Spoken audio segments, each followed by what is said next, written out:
અને એમાં થોડોક ભેદભાવ ફરક કરેલો છે, પણ રૂપાંતર આ છે કે રાવણે દીક્ષા લીધી, રામે દીક્ષા લીધી, લક્ષ્મણે દીક્ષા લીધી, સીતાએ દીક્ષા લીધી, બધા દીક્ષા લઈ લેવાના, બધા ઉપસંહારમાં બધા દીક્ષા લઈ લેવાના. અને હવે એક રસ્તે ચડ્યા છે, આમ ભૂલેલા હતા બધા, હિંસામાં પડેલા, આમ ને મારો ને કાંટો ને ફલાણું ફલાણું, એટલે એવું.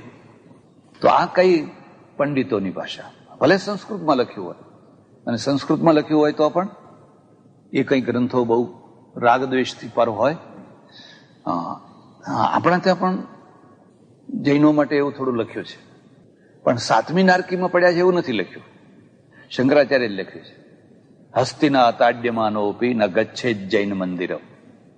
તમે એક સાંકડી ગલીમાંથી આવતા હો અને સામેથી હાથી આવતો હોય ગાંડો તૂર, અને તમને મારી નાખવાનો હોય, બચવાની એક જ જગ્યા હોય કે આ જૈન મંદિરમાં જવાથી, તો હસ્તિના તાડ્યમાનોપી ન ગચ્છે જૈન મંદિરમ. હા, હવે આમાં આટલો ફરક છે કે તમે જૈન મંદિરમાં ના જશો એટલું જ કહ્યું છે, પણ એવું નથી કહ્યું કે મહાવીર નરકમાં પડ્યા છે. ખ્યાલ આવે? બંનેમાં ફરક ખ્યાલ આવે? હવે આવું કેમ કહેલું? એવું એટલા માટે કહેલું કે આ જૈનો પહેલેથી જ લલચાવવા માટે શીરો બનાવતા. શીરો બનાવે અને પેલા લોકો હોય હેડોન કે પ્રસાદ મળે છે ને, એટલે શીરા માટે શ્રાવક,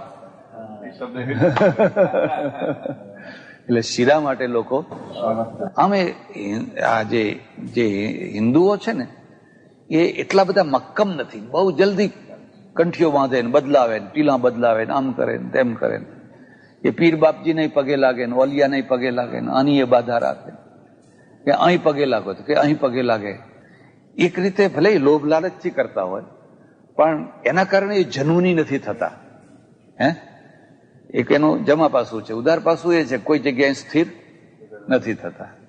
અને બીજા લોકો લલચાવે ખરા, ક્રિશ્ચનો ગરીબ માણસોને લલચાવે કે તમને કપડાં મળશે, તમને તેલ મળશે, ફાડા મળશે, ફલાણું મળશે. ગરીબ માણસો બિચારા કંઈક ભલે ત્યારે ક્રિશ્ચન થઈ ગયા. એક તરફ એનું નામ ડાયલો હોય ને બીજી તરફ ડેવિડ હોય, ડેવિડ થઈ જાય. આવું જ સ્વામિનારાયણ વાળા અત્યારે એવું કરે, ભાઈ આવજો બધા રવિવારે, બધાને જમવાનું, બધાને જમવાનું અને સારું જમવાનું હોય. એટલે પછી લોકો કહે ચાલો ને ત્યારે જમવા. જમવા મુસલમાનને બોલાવો તો એ જમે તો ખરો, પણ કઈ કંઠી બંધાવે? મારે ત્યાં આશ્રમમાં અન્નક્ષેત્ર ચાલે, એમાં ઘણા લોકો જમવા આવે. એમાં એક 80 વર્ષની ડોસી આવે, સૂરજ, મોલે ઇસ્લામ ગરાસિયા. એટલે આમ હિન્દુ નામ સૂરજ, એનું નામ સૂરજ, સાડી બાડી પહેરે, બધું કેટલા વર્ષો સુધી એ જમી. પણ શ્રીરામ જયરામ બધા બોલે તો એ ના બોલે. તો મેં કહ્યું સૂરજ, આ બધા શ્રીરામ જયરામ બોલે છે ને તું કેમ નથી બોલતી? કે અમારાથી ના બોલાય, એમ અમારાથી ના બોલાય. મેં કહ્યું કેમ? એમ તો તમને ખબર નહીં, અમે મુસલમાન. એમ કે હવે છે રાજપૂતમાંથી મોલે ઇસ્લામ ગરાસિયા થયેલા, તો એને ડરાવા ખાતર જો સૂરજ તું શ્રીરામ જયરામ નહીં બોલે તો તને જમવા નહીં બેસાડીએ, અહીં તો શ્રીરામ જયરામ બોલે એને જ જમવાનું આપવાનું છે. તો કે હું નહીં આવું, ભૂખી રહીશ, પણ મારાથી એ ના બોલાય. હવે આવી અભણ સ્ત્રી હાવ, અને જે 24 કલાકમાં અહીંયા જ એને જમવાનું મળે છે, બાકી એને જમવાનું કોઈ સાધન નથી, પણ એ કહે છે આ તો હું નહીં બોલું તે નહીં જ બોલું. હવે એને તમે મક્કમતા કહો, દ્રઢતા કહો કે જનૂન કહો, જે કહેવું હોય કહો. ત્યારે આપણે કહે ભાઈ જે બોલવું હોય બોલ, લાઈને જમવાનું મળતું હોય તો જય સ્વામિનારાયણ, જય સ્વામિનારાયણ, જય સ્વામિનારાયણ કરવું હોય તો અમને કઈ વાંધો. સારા પત્રકાર છે મને મળેલા, મને કે સ્વામીજી હું જમવા જઉં છું, કારણ કે મને ખબર છે કે આવી સરસ રસોઈ હું મારા ઘરમાં બનાવી શકીને જમવાનો નથી, એટલે હું જમું છું, $5 મૂકી દઉં છું. એ તો વળી એટલું સારું, $5 મૂકી દે, બાકી ઘણા તો ના એ મૂકે. ફરવાનું થાય, પિકનિક થાય, અને બધું થાય, અને જમવાનું મળે. એટલે આ જે પંડિતોની ભાષા છે એ રાગદ્વેષથી ભરેલી છે. આચાર્યોની ભાષામાં થોડું ગૌરવ છે, ગરિમા છે. ઋષિની ભાષા છે ને એમાં તમને આવું ક્યાંય નહીં જોવા મળે. તમે આખું બ્રહ્મસૂત્ર વાંચી જાઓ, ઋષિની ભાષા છે એમાં તમે બુદ્ધની ભાષા જુઓ, કોઈ જગ્યાએ કોઈના પ્રત્યે તોછડાઈ નહીં, કોઈનું અપમાન નહીં. એનો વિરોધ હોય તો વિરોધ બતાવે. ગાંધીજીની ભાષા જુઓ, એ અંગ્રેજોના સામે લડવાનું ખરું, પણ અંગ્રેજો માટે કદી હલકો શબ્દ નહીં વાપરવાનો કે આ લુચ્ચા છે ને ચોર છે ને બદમાશ છે ને આવું છે ને, એવું કદી નહીં વાપરવાનું. એમ જે ઋષિઓની ભાષા છે ને એ બિલકુલ સંતુલિત ભાષા છે. અને સંતોની ભાષા જે છે ને, આપણે ત્યાં જે સંતો થયા ને, એ ભાષા એકદમ ઊંચી કક્ષાની. એને પોતાના વિચારો રાખે પણ બહુ ઊંચા લેવલ ઉપર રાખે. અને આ પંડિતોની ભાષા બહુ હલકા લેવલની, બહુ નીચામાં નીચા લેવલની ભાષા. એટલે સંસ્કૃતમાં લખેલું બધું જ શાસ્ત્ર છે એવું નહીં માની લેવાનું. એમાં હલકી કક્ષાનું પણ છે અને ઊંચી કક્ષાનું પણ છે. એટલે જૈનો છે એ જૈનો આત્માને માને પણ મધ્યમ પરિમાણી માને, વૈષ્ણવો માને પણ વૈષ્ણવ આવી રીતે માને. અને આ રીતે સૌએ પોતપોતાના મોક્ષ બનાવ્યા. આચાર્ય પીરિયડ શરૂ થયો એના પહેલા, ધ્યાન દેજો, એના પહેલા આપણે ત્યાં પૌરાણિક પીરિયડ હતો, પુરોહિત પીરિયડ, પૌરાણિક પીરિયડ. અને પૌરાણિક પીરિયડમાં આપણા ત્યાં વૈકુંઠ હતું, કૈલાસ હતું. બે મુખ્ય માર્ગો હતા. કાં તો વૈષ્ણવોનો એટલે વૈકુંઠમાં જનારા, અને કાં તો શૈવોનો એ બધા કૈલાસ જનારા. એટલે સ્વર્ગ છે એ જુદી વસ્તુ છે. સ્વર્ગ છે એ પુનરાગમન વાળું છે. મોક્ષમાં પુનરાગમન થાય. એમાં કહ્યું ને, મીમાંસકો મોક્ષને નથી માનતા. કારણ કે જો મોક્ષ હોય ને પછી જીવ પાછો ન જ આવતો હોય તો આ સંસાર સમાપ્ત થઈ જાય. દયાનંદ સરસ્વતીએ પણ આ યુક્તિ માની છે. દયાનંદ સરસ્વતીનું પણ કહેવું છે કે મોક્ષ ખરો પણ કાયમ નહીં, કાલિક. થોડોક ટાઈમ, અમુક ટાઈમ, 10 લાખ વર્ષ તમે રહો પછી પાછા અહીંયા. અને એટલે આમાં એક બીજો હેતુ પણ સમજવા જેવો છે. આમનું શું કહેવું છે કે જે લોકો મોક્ષનો પીરિયડ પૂરો કરી અને ફરી જે જન્મ લેવા આવે એ બધા જન્મજાત સિદ્ધો હોય. જન્મજાત એટલે સ્વામિનારાયણ વાળા એને મુક્ત પુરુષો કહે છે. માનો કે મુક્તાનંદજી છે, નિષ્કુળાનંદજી છે, ફલાણા છે, એ બધા મુક્ત પુરુષો છે. એ તો પૂરો થઈ ગયો એમનો પીરિયડ. તો પછી પાછા આયા એટલે મુક્ત આત્માઓ કહેવાય. પણ કાયમ માટે કોઈને મોક્ષ મળે નહીં. તો પહેલા આ કૈલાસ, શિવના માનનારા કૈલાસમાં જાય અને વિષ્ણુના માનનારા વૈકુંઠમાં જાય. પછી શું થયું કે પછી અવતારો થયા. અવતારનો પીરિયડ પાછળથી આવ્યો, પહેલા અવતારો નથી. આ આખા બ્રહ્મસૂત્રમાં કોઈ જગ્યાએ અવતારની વાત નહીં આવે.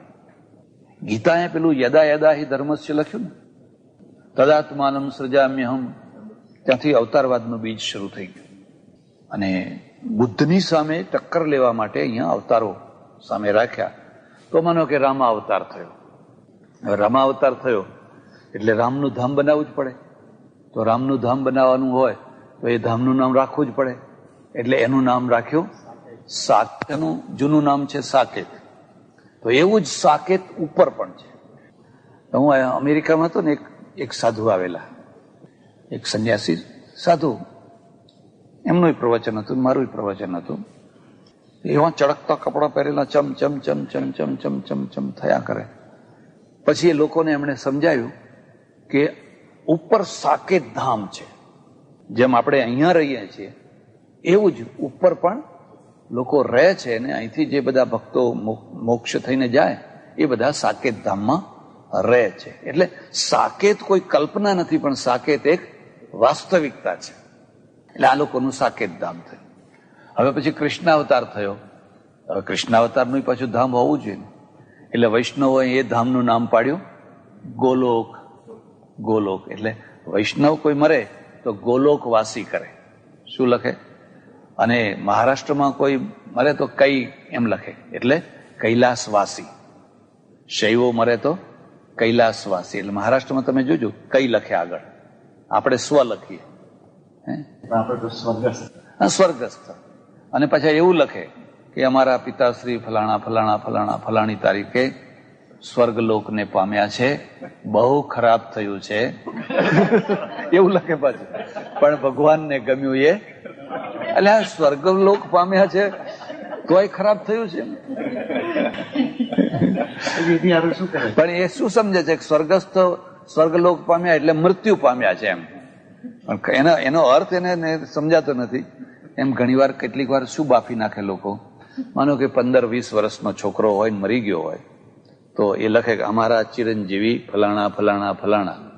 એટલે ચિરંજીવી હોય તો પછી મરી શાનો કહેવાય?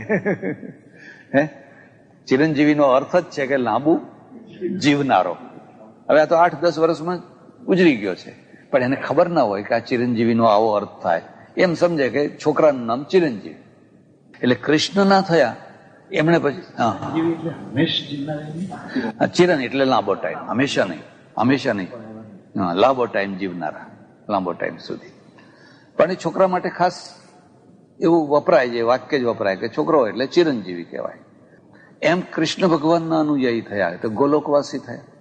અને ગોલોકવાસી, ગોલોકની રચના કરવી હોય તો ગોલોકમાં શું શું હોય, આ કૈલાસમાં શું શું હોય, સાકેતમાં શું શું હોય, તો આ બધા તો જુદા જુદા છે ને. એટલે પછી કે અરે ગોલોકમાં તો ગોપીઓ જ હોય, ત્યાં પુરુષને પ્રવેશ છે જ નહીં. પુરુષ એક કૃષ્ણ જ છે. કૃષ્ણ સિવાય બીજો કોઈ પુરુષ નથી. અને એટલે તમારે પણ ગોપી ભાવમાં જ જવાનું છે.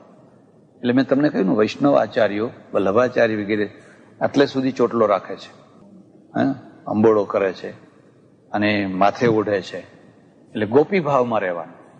તો ચાલો હવે ગોલોક થયો ગોપી ભાવમાં, તો ત્યાં શું છે? તો ગાયો છે, માખણ મિશ્રી છે, ફલાણું છે. અરે એ તો અમારે અમેરિકામાં છે એમ કે અહીં તો જેટલું જોઈએ એટલું બટર મળે છે ને ખવાતું નથી. કોલેસ્ટ્રોલ એટલો થઈ ગયો છે કે ભાઈ માખણ ના ખાશો, માખણ ના ખાશો, માખણ ના ખાશો. તો સૌએ પોતપોતાના લોકો બનાવ્યા. એમ રામાનુજ છે, એ રામાનુજે એમનો લોક બનાવ્યો. એ લક્ષ્મીનારાયણને, મધ્વાચાર્ય લક્ષ્મીનારાયણને માને છે, એટલે એ લોકો વૈકુંઠને માનતા થયા. એ ભગવાન લક્ષ્મીનારાયણને વૈકુંઠમાં આમ બેઠા છે. પછી એમણે પણ મુક્તિના 4 ભેદ કર્યા. લખવા હોય તો લખી લેજો.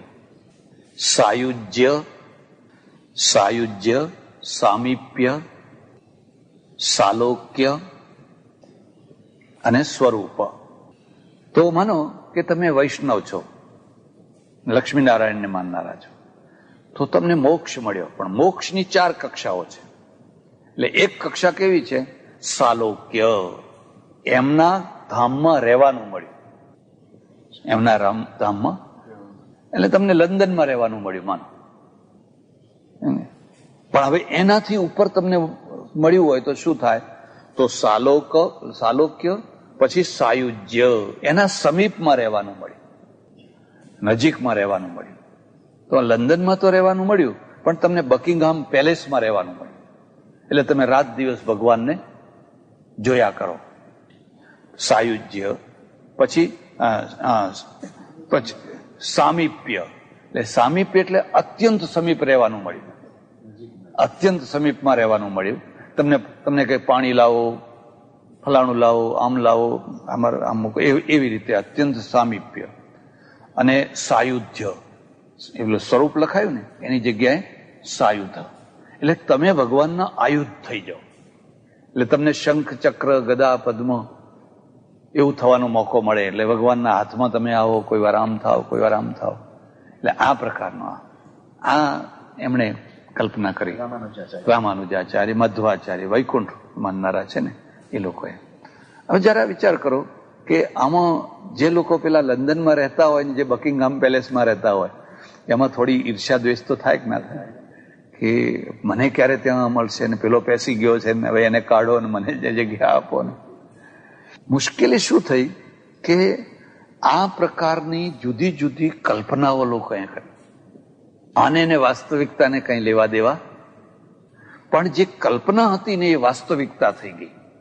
અને જે વાસ્તવિકતા હતી એની ઉપેક્ષા થઈ.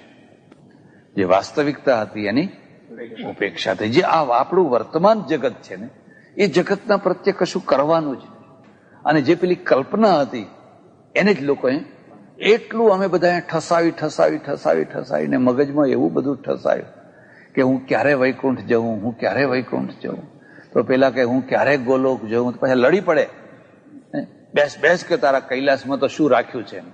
અને વાતે સાચી, હવે તમે કૈલાસમાં જાઓ તો કૈલાસમાં તો ભભૂતિના ગોળા હોય, મહાદેવજી બેઠા હોય ચોડીને, ત્યાં કઈ ગાયો ના હોય, કઈ માખણ મિશ્રી ના હોય, કઈ ફલાણું ના હોય, કઈ ફલાણું ના હોય, તો એકલી શિવ ને પાર્વતી બેઠા હોય. બેસ કે તારા કૈલાસમાં શું રાખ્યું છે. તો પેલો કે બેસ હવે તારા ફલાણામાં શું રાખ્યું છે. એટલે પેલાને લખવું પડ્યું, દિલ કો બહેલાને કો ગાલિબ, જન્નત કા ખ્યાલ અચ્છા હૈ. દિલ કો બહેલાને કો ગાલિબ, જન્નત કા ખ્યાલ. કેમ? આના પાછળ પણ હેતુ છે કે જ્યારે તમારું હૃદય મન બહેલાવાની કોઈ બીજી વસ્તુ ના હોય તો પછી કલ્પના તો કલ્પના, પણ મન તો બહેલાવું જ પડશે ને.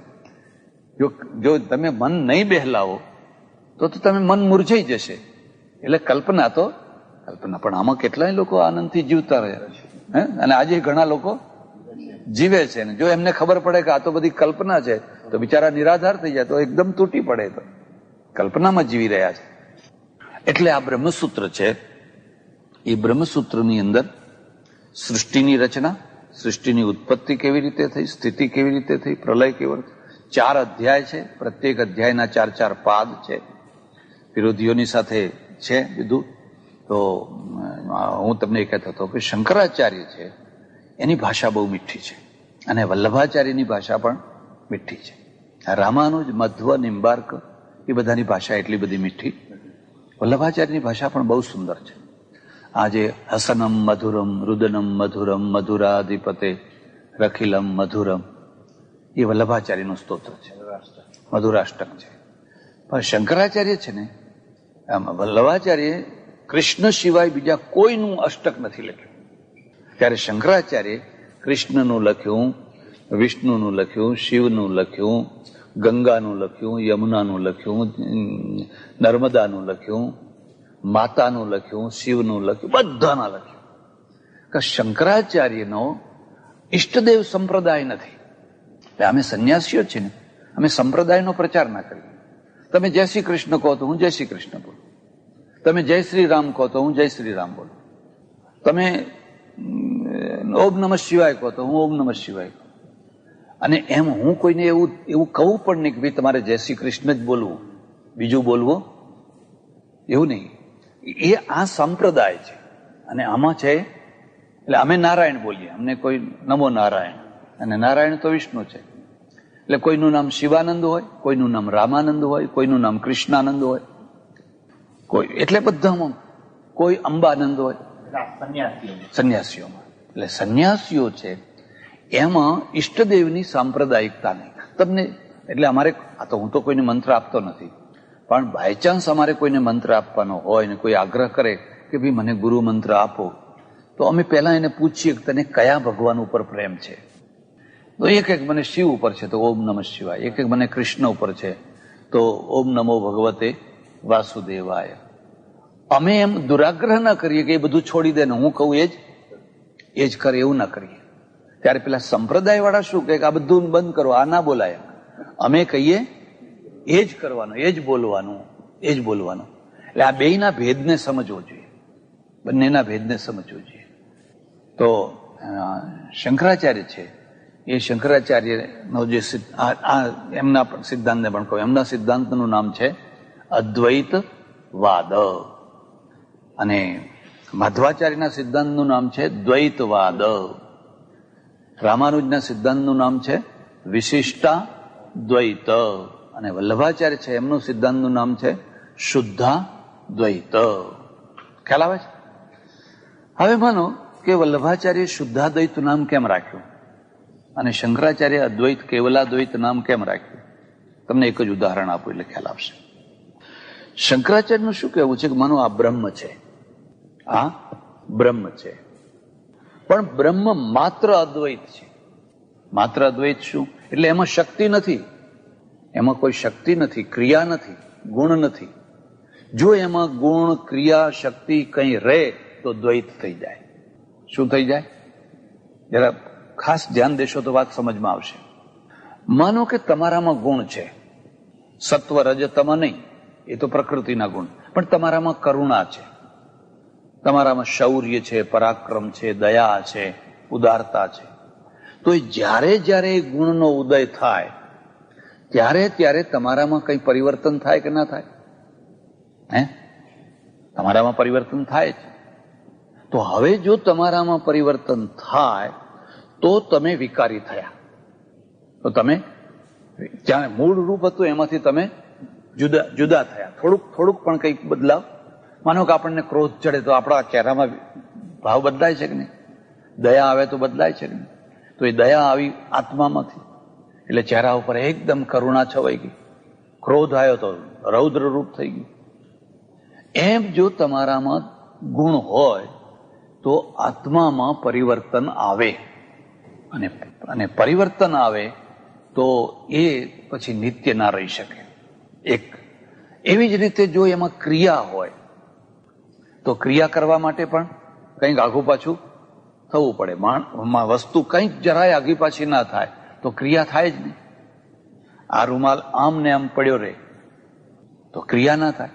એટલે માનો કે આમ ઉઘાડ્યો, આમ ખોલ્યો, આમ બંધ કર્યો તો ક્રિયા થઈ.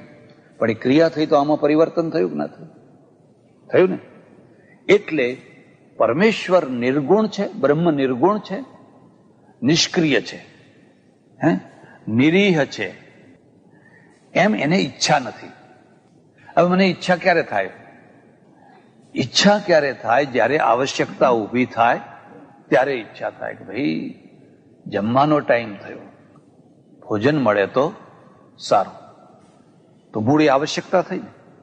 એમ પરમેશ્વરને પણ પોતાની નહીં તો બીજાની, માનો મારી નહીં તો તમારી પણ, તો બીજાના માટે પણ જ્યારે આવશ્યકતા ઊભી થાય ત્યારે એને ઈચ્છા થાય. અને ઈચ્છા થાય ત્યારે અને ઈચ્છા નથી ત્યારે બેમાં કંઈક તો ભેદ હોવો જોઈએ ને. બંનેમાં કંઈક તો ભેદ હોવો જોઈએ ને. એટલે પરમેશ્વર નિરીહ છે, બ્રહ્મ નિરીહ છે, નિર્ગુણ છે, નિષ્ક્રિય છે, નિરંજન છે. બધા કેટલાય વિશેષણો બનાવી દીધા. એવું બ્રહ્મ છે. તો હવે એવા બ્રહ્મમાંથી તો જગતની રચના કેવી રીતે થશે? એ નિમિત્ત કારણ થશે કેવી રીતે? એટલે વૈષ્ણવ શું કહે છે? વૈષ્ણવનું કહેવું છે કે પરમેશ્વરમાં ઈચ્છા છે, ગુણ છે, ક્રિયા છે, ધર્મો છે, બધું છે. અને બધું હોવા છતાં પણ એ નિરંજન છે, એ અવિકૃત છે. કોઈ વિકૃતિ, દાખલા તરીકે વલ્લભા. એટલે શંકરાચાર્ય શું કહે છે કે સૃષ્ટિની રચના જે થાય છે એ માયામાંથી થાય છે. માયામાંથી થાય, પ્રકૃતિની હો. આ લોકો માયા શબ્દ વાપરે છે, સાંખ્ય લોકો પ્રકૃતિ વાપરે છે, અને આમ શંકરાચાર્ય વાળા છે એ માયા વાપરે છે. તો માયામાંથી સૃષ્ટિની રચના થાય છે. તો માયા એક બીજું તત્વ થયું તો દ્વૈત થઈ ગયું. તમે અદ્વૈત ક્યાં રહ્યું? અમારા મૂળ બ્રહ્મમાંથી કઈ સૃષ્ટિની રચના થતી નથી, તો આ માયામાંથી થાય છે, દ્વૈત થઈ ગયું. એટલે શંકરાચાર્યના માણસો શું કહે છે? માયા મિથ્યા છે, બ્રહ્મ સત્ય છે, માયા મિથ્યા છે. તો પેલા કહે કે મિથ્યામાંથી તો વળી કોઈ વસ્તુ થતી હશે? જો એ મિથ્યા જ છે તો મિથ્યામાંથી કોઈ વસ્તુની ઉત્પત્તિ થાય? બ્રહ્મ સત્ય, જગત મિથ્યા. જગત મિથ્યા. બહુ અટપટું આ દર્શન છે, બહુ ગૂંચવાડા, બહુ અટપટું છે. એટલે વલ્લભાચાર્યનું શું કહેવું છે કે વલ્લભાચાર્યનું કહેવું છે કે આ જગત માયામાંથી નથી થયું, તો શામાંથી થયું છે? પરમેશ્વરમાંથી, ભગવાનમાંથી થયું છે, કૃષ્ણમાંથી થયું છે. તો કૃષ્ણમાંથી થયું હોય તો આ જગત પણ કૃષ્ણ રૂપ થઈ જાય ને. એટલે એમનું શું કહેવું છે? શુદ્ધાદ્વૈત. કેવું? શુદ્ધાદ્વૈત. મૂળ કારણને કોઈ વિકૃતિ આવ્યા વિના ઉપર જે કાર્ય થઈ જાય અને કાર્ય પણ સાચું હોય એનું નામ શુદ્ધાદ્વૈત. શંકરાચાર્યના ત્યાં શું છે? મૂળ કારણ જે છે એમાં કોઈ વિકૃતિ આવ્યા વિના ઉપર જે કાર્ય થઈ જાય એ વિવર્ત છે. શબ્દ લખી લેજો, વિવર્ત. પણ વિવર્તથી જે કાર્ય થયું એ સાચું નથી. વલ્લભાચાર્ય કહે છે સાચું છે, વિવર્ત નથી. પણ વિવર્ત એની વ્યાખ્યા પછી કરીશ, જરા અઘરી છે. જગત સાચું છે અને પેલા કહે છે જગત વિવર્ત છે એટલે મિથ્યા છે. હવે વલ્લભાચાર્યનું ઉદાહરણ છે કે પરમેશ્વર છે એ જો કુંભારની માફક માટીમાંથી ઘડો બનાવતા હોય અને માટી વિના ઘડો બનાવી ન શકતા હોય તો એ તો માટીને આધીન થઈ ગયા, તો સર્વશક્તિમાન ક્યાં રહ્યા? જેમ કુંભાર છે એ કુંભારને માટીની જરૂર પડે છે, એમ પરમેશ્વરને પણ પ્રકૃતિની કે ફલાણાની જરૂર પડે. ત્યારે એ પરમેશ્વર જે જગત બનાવે છે એ કેવી રીતે બનાવે છે? સ્ફૂર્તિ માત્રથી, ઈચ્છા માત્રથી. જેમ કોઈ સિદ્ધ પુરુષ હોય અને એ સિદ્ધ પુરુષ કે જલેબી એટલે ફટ દઈને જલેબી આવી જાય. હવે કંદોઈ જલેબી બનાવે છે એ મેદામાંથી બનાવે છે, પણ કંદોઈનો નિયમ અહીંયા નથી, કારણ કે કંદોઈની પાસે સિદ્ધિ નથી. એટલે એને મેદો પલાળવાનો, આ કરવાનું, તે કરવાનું, ફલાણું કરવાનું, પછી એમાંથી જલેબી બને. પણ આ સિદ્ધ પુરુષ છે એને એપલ જોઈએ, જલેબી જોઈએ, ફલાણે. આ ઘણા લોકો નથી ફટ દઈને જલેબી બનાવી આપે. તો સિદ્ધ પુરુષમાંથી એ જલેબી નથી બની કે એનો હાથ ઓછો થઈ ગયો, પગ ઓછો થઈ ગયો. એ સિદ્ધ પુરુષમાંથી નથી બની, પણ એની સિદ્ધિમાંથી બની છે. જેમ સિદ્ધ પુરુષ પોતાની સિદ્ધિથી વગર કારણે એટલે કારણ વિના કાર્યની ઉત્પત્તિ કરી શકે છે, એવી જ રીતે પરમાત્મા, સર્વસમર્થ પરમાત્મા કોઈ પણ વસ્તુની અપેક્ષા રાખ્યા વિના માત્ર પોતાની શક્તિના દ્વારા એ બ્રહ્માંડોની રચના કરે છે. એટલે એમનો જે પરમેશ્વર છે એ માયા વિશિષ્ટ નથી, માયાવાળો નથી, પણ શુદ્ધ છે. એટલે એમના સિદ્ધાંતનું નામ પડ્યું શુદ્ધાદ્વૈત. ખ્યાલ આવે? શુદ્ધાદ્વૈત. આ વલ્લભાચાર્ય છે. એ તો ઈચ્છા કરી કે આવું થઈ જાય તો થઈ ગયું, થઈ ગયું. અને પેલા કે ના એમ થાય નહીં. એને સંખ્યવાળા કે એને પ્રકૃતિ જોઈએ, કુંભાર ગમે એટલો હોશિયાર હોય પણ માટી તો જોઈએ ને. એટલે માટી મૂળ તત્વ છે. પેલા કે નહીં માટી બાટીની કઈ જરૂર નહીં, બોલ્યું કામ થઈ જાઓ એટલે થઈ જાઓ. શંકરાચાર્ય કહે છે કે માટી ખરી પણ એ મિથ્યા છે, એ સાચી નથી. બેયના ભેદ છે. આજે એની ચર્ચા કરું, બહુ અઘરું થઈ જાય, જરા માથું ચડી જાય. ઓમ પૂર્ણમદ પૂર્ણમિદમ પૂર્ણાત પૂર્ણમુદચ્યતે પૂર્ણસ્ય પૂર્ણમાદાય પૂર્ણમેવાવશિષ્યતે. ઓમ શાંતિ શાંતિ શાંતિ. સદ્ગુરુદેવ કી જય. નમઃ પાર્વતી પતે. હર હર મહાદેવ. યજ્ઞો થયા, યજ્ઞોમાં પશુઓ કપાવા લાગ્યા. અરે અત્યારે શું, કોઈ વાર નવચંડી થતી હોય તો જોજો, ધ્યાન દઈને જોજો. હવે પશુની જગ્યાએ કોરું લાવવામાં આવે છે, કોરું. અને કોરું છે ને એક ક્ષત્રિયના હાથમાં તલવાર આપી અને અસ્ત્રાય ફટ કરીને એને વધેરવામાં આવે છે. પછી એના ટુકડા કરવામાં આવે છે, એમાં લાલ કંકુથી રંગવામાં આવે છે, જુદી જુદી જગ્યાએ મૂકવામાં આવે છે અને એમ માની લેવામાં આવે છે કે આ પશુની જગ્યાએ કોરાનો વધ કરવામાં આવ્યો. એટલે આ આખો વળાંક થયો, એનો વિરોધ બુદ્ધે કર્યો. અને બુદ્ધને જયારે એમ કેવું પડ્યું, તમે શું જાણો, વેદમાં લખ્યું છે, શાસ્ત્રો આમ કે છે. હંમેશા સ્થાપિત હિતોએ શાસ્ત્રોનો ભયંકર દુરુપયોગ કર્યો. નાસ્તિકોએ આ દેશને કદી નુકસાન નથી પહોંચાડ્યું. આજ સુધીની નાસ્તિકોનું તો કશું ચાલતું જ નથી.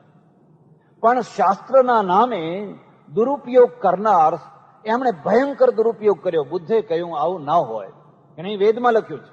તું શું સમજે? આજકાલનો છોકરો સંસ્કૃત ભણેલો છે, શાસ્ત્રાર્થ કરવા છે. બુદ્ધે હાથ જોડ્યા. એને કહ્યું જો તમારા વેદમાં એવું લખ્યું હોય તો એ વેદની મારે કોઈ જરૂર નથી. તમારા ઘરમાં રાખો એ વેદ, મારે એવા શાસ્ત્રની કોઈ જરૂર નથી. બસ અહીંથી એક જુદો ફાંટો પડ્યો. એ જે જુદો ફાંટો પડ્યો એને આપણે કહીએ છીએ વાણી. વેદ વાણી. વાણી એટલે શું? કોઈને કોઈ સંતોના દ્વારા રચાયેલી વાણી. પછી એ કબીર વાણી હોય, પછી એ નાનક સાહેબની વાણી હોય. ગુરુ ગ્રંથ સાહેબમાં હું તમને ભલામણ કરું છું, અધ્યયન કરજો, ધર્મનું અધ્યયન કરજો. ગુરુ ગ્રંથ સાહેબની અંદર 50-60 સંતોની ભેળી વાણી છે. કોઈ એક પુરુષની લખેલી વાણી નથી. એમાં નામદેવના 25 ભજનો, 26 ભજનો છે. કબીર સાહેબના ભજનો છે. કેટલા એ વખતના જે સંતો હતા એ સંતોની બધી વાણી ભેગી કરી અને ગુરુ ગ્રંથ સાહેબ બનાવવામાં આવ્યો. મંદિરમાં મૂકી દીધો. ગુરુ ગોવિંદસિંહે કહ્યું કે હું છેલ્લો ગુરુ, હવે મારા પછી કોઈ ગુરુ નહીં, હવે આ ગ્રંથ એ જ ગુરુ.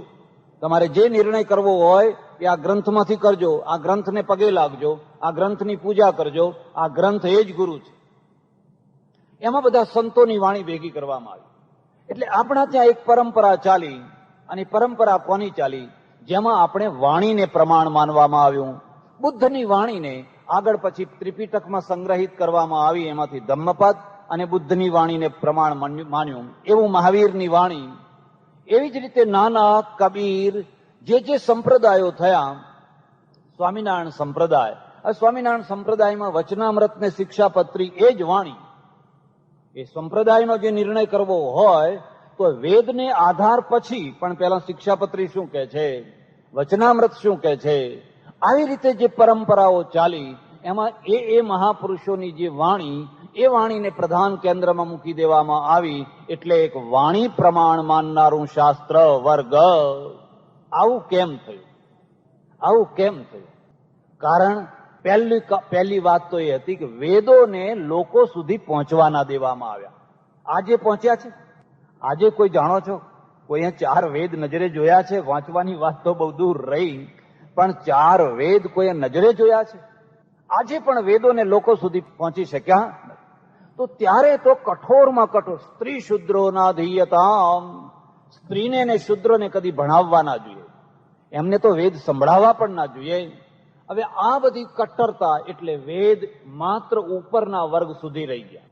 નીચેના વર્ગને હવે આધાર શો? એ આધાર મળી ગયો વાણીનો. કબીર વાણી, નાનકની વાણી, દાદુની વાણી, નરસિંહની વાણી, તુકારામની વાણી, નામદેવની વાણી, જ્ઞાનેશ્વરની વાણી, આ બધા સંતોની વાણીને એ વાણીના આધારે પ્રજા જીવવા લાગી. પણ ત્રીજો જે વર્ગ થયો, ત્રીજો જે શાસ્ત્ર થયો ને, એ પુરાણ. એટલે વેદ જ્યારે અભ્રય ઉપર ચડી ગયા ત્યારે પુરાણો આવી ગયા. અને પુરાણોનો આખો આધાર અવ્યવસ્થા છે. અવ્યવસ્થા એટલે પાર વિનાની અવ્યવસ્થા. એમાં ઈશ્વરના અનેક રૂપ, દેવદેવીઓના અનેક રૂપ, એક જ વર્ગને વારંવાર એને જ લાભ થયા કરે એવી જ બધી રચના, એવી જ બધું આયોજન. પછાત વર્ગ, પાછલો વર્ગ, જે અસ્પૃશ્ય છે કે હળધૂત થયેલો, એના માટે કોઈ જગ્યા નહીં, કોઈ ચાન્સ નહીં. હિન્દુ પ્રજા 3 ભાગમાં વલોવાતી, 3 ભાગમાં. અને એમાં જે સંપ્રદાયો અસંતુષ્ટ થઈને ફૂટ્યા એમણે વાણી ઊભી કરી. જેમણે આ પરંપરામાં સંતોષ ન થયો એ જુદા થયા, અને જુદા થઈને એમણે ઊભી કરી વાણી. બ્રહ્મો સમાજ એક એવો સમાજ થયો જેમાં રાજા રામમોહન રાય, દેવેન્દ્રનાથ ઠાકોર, રવિન્દ્રનાથ ઠાકોર, કેશવચંદ્ર સેન, આવા મોટા મોટા બેરિસ્ટર ને મોટા મોટા સાહિત્યકારો એમાં ભળેલા. બંગાળનું આખું ક્રીમ, બંગાળનું આખું બુદ્ધિશાળી વર્ગ બ્રહ્મો સમાજમાં ભળી ગયો. એટલે જે ઉપનિષદનો માર્ગ છે એ ઉપનિષદના માર્ગને સમજવાની આ ખાસ કાળજી રાખજો. તમે કોરા જ્ઞાની ના બનો, એમ અંધશ્રદ્ધાળુ ભક્ત ના બનો. કોરો જ્ઞાની, લુખ્ખું જ્ઞાન રસ વિનાનું, વાચાળ જ્ઞાન રસ વિનાનું. જેમ અંદરથી માણસ ખોખળો થઈ જાય એમ કોરું જ્ઞાન ખોખળું છે. અને મને માત્ર આંધળી ભક્તિ છે એ વેવલાપણો છે, એ વેવલાપણો છે, એમાં અંધશ્રદ્ધા છે. ઉપનિષદ બંનેનો સમન્વય કરે છે, બંનેનો મેળ કરે છે. વિવેકાનંદે આ જ વાતની બહુ સુંદર એક રૂપક આપ્યું છે. એક પક્ષી છે, એક પક્ષી છે, એને બે પાંખો છે, એક પૂંછડું છે. બે પાંખો છે એ કર્મ ને ઉપાસના છે, કર્મ અને ભક્તિ છે, અને પૂંછડું છે એ જ્ઞાન છે. તો પક્ષી ઉડે છે તો પાંખોથી ઉડે છે કે પૂંછડાથી ઉડે છે? પાંખોથી. હવે તમે માનો કે કોઈ સંપ્રદાયમાં પડી ગયા અને એક પાંખ કાપી નાખી, કર્મની પાંખ કાપી નાખી, મારે કંઈ કર્મ કરવાનું, અથવા ભક્તિની પાંખ કાપી નાખી, તો પક્ષીની દશા શું થશે? ઉડી શકશે? અને બેય પાંખો કાપી નાખી તો કર્મની એ જરૂર નથી, ભક્તિની એ જરૂર નથી, બેય પાંખો કાપી નાખી. આપણે તો પૂંછડું ઘણું થઈ ગયું, બસ જ્ઞાન. તો પૂંછડામાં શું છે? ક્રિયા નથી, એ ઉડી શકતું. ત્યારે હવે પૂંછડું કાપી નાખીએ તો, બે પાંખો રવા દઈએ અને પૂંછડું કાપી નાખીએ તો દિશા નિર્ધારણ થઈ શકશે. પક્ષી જયારે ઊંચું જાય છે, નીચું જાય છે, આમ વળે છે, આમ વળે છે, તો કોના દ્વારા વળે છે? પાછળના પૂંછડાના દ્વારા. જ્ઞાનનું કામ દિશા નિર્ધારણ છે, દ્રષ્ટિ છે, અને પેલા બે જે પાંખો છે એ બે પાંખોનું કામ છે બેલેન્સ પૂર્વક ગતિ કરવાનું. એમ જીવનની અંદર પણ ઉપનિષદ અને ગીતા આ હંમેશા તમને સમસમુચ્ચય શીખવાડશે અને એમ કહેશે તમારા અંદર પ્રકાંડ જ્ઞાન હોવું જોઈએ, પણ હૃદયને મુરઝાવી નહીં નાખવાનું. જ્ઞાનનો અર્થ હૃદયહીનતા નહીં, તમારું હૃદય પણ ખીલેલું હોવું જોઈએ. પણ ઉપનિષદ અને ગીતા આ હંમેશા તમને સમસમુચ્ચય શીખવાડશે અને એમ કહેશે તમારા અંદર પ્રકાંડ જ્ઞાન હોવું જોઈએ, પણ હૃદયને મુરઝાવી નહીં નાખવાનું. જ્ઞાનનો અર્થ હૃદયહીનતા નહીં, તમારું હૃદય પણ ખીલેલું હોવું જોઈએ. તમારે ત્યાં કોઈ મહેમાન આવે તો તમારું હૃદય ખીલે છે કે ના રે ના, મોંઘવારીમાં શું ખીલે, મુરઝાઈ જાય છે. ખોટી વાત છે. જેનું ખીલે છે એનું મોંઘવારીમાં પણ ખીલે છે, અને જેનું નતું ખીલતું એનું સોંઘવારીમાં પણ ખીલતું. જયારે 1 રૂપિયાનું 2.5 શેર ઘી હતું ત્યારે પણ એનું હૃદય ખીલતું. સુદામા જયારે કૃષ્ણના ત્યાં ગયા દ્વારકામાં, તો કૃષ્ણનું હૃદય ખીલ્યું હતું. અરે ભાવ વિભોર થઈ ગયા હતા કે નહીં? સિંહાસન છોડીને દોડ્યા હતા, ઉત્તરીય પડી ગયું હતું, કપડું પડી ગયું હતું, ચાખડીઓ નીકળી ગઈ હતી. કેમ? આવે સુદામા આવ્યો છે, આવવા દો, હમણાં બેસાડો, થોડી વાર પછી મળીએ છીએ. કેમ? કારણ કે હૃદય ખીલ્યું. અરે મારો ભાઈબંધ, સાથે ભણનારો, આટલા વર્ષો સુધી સાથે ભણ્યા સાંદીપની ઋષિના ત્યાં, અને આજ મારે ત્યાં આવ્યો છે. શું ખીલી ઉઠ્યું? હૃદય. અને હૃદય ખીલે એટલે શું થાય? એક બીજી વાત યાદ રાખો. હૃદય છે ને એ કદી પણ વાંચ્યું નથી હોતું. જ્ઞાન વાંચ્યું હોય, જ્ઞાન વાંચ્યું હોય, પણ હૃદય કદી વાંચ્યું હતું. એ ખીલે એટલે એમાંથી એના પરિણામ આવવાના જ. હૃદય ખીલ્યું એટલે તમે જમાડશો, એને પાણી પાશો, એને ચા પાશો, પણ હવે હૃદય જ ખીલ્યું નથી. હૃદય જ ખીલ્યું નથી. અમારા એક સજ્જન એવા હતા કે તમે એમના ત્યાં મહેમાન થઈને જાઓ તો એ તમને એમ કહે કે જુઓ કંઈ કામકાજ હોય તો બજારમાં ફરી આવો, અને 3 વાગે જયારે અહીં ચા મુકાય ત્યારે ચા પીવા આવજો. હવે ક્યાં જાય ને રિક્ષા કરીને ચા પીવા આવે? એનો અર્થ એ કે હમણાં તમારા માટે ચા મૂકવાના, 3 વાગે જયારે ચા મુકાય ત્યારે ચા પીવા. કેમ આવું કેમ થાય છે? કારણ કે હૃદય ખીલ્યું. હૃદય ત્યારે મગજે ખીલ્યું નથી. પાછું પૈસા જ ખીલ્યા છે બસ, એમાં તો મગજે નથી ખીલ્યું. એટલે એમ કે છે ભાઈ, આ ઉપનિષદ તમારું હૃદય પણ ખીલવવા માંગે છે, તમારું મગજ પણ ખીલવવા માંગે છે. એટલે તમારી બંને પાંખો અને તમારું જ્ઞાનનું નિર્ધારણ કરનારું પૂંછડું છે એને પણ રાખવા માંગે છે. એટલે તમે બરાબર સાચી દિશામાં પૂરેપૂરી ગતિ કરી શકો. ઓમ પૂર્ણમદઃ પૂર્ણમિદં પૂર્ણાત પૂર્ણમુદચ્યતે પૂર્ણસ્ય પૂર્ણમાદાય પૂર્ણમેવાવશિષ્યતે. ઓમ શાંતિ શાંતિ. સદ્ગુરુ નમઃ પાર્વતી પતે હર હર મહાદેવ હર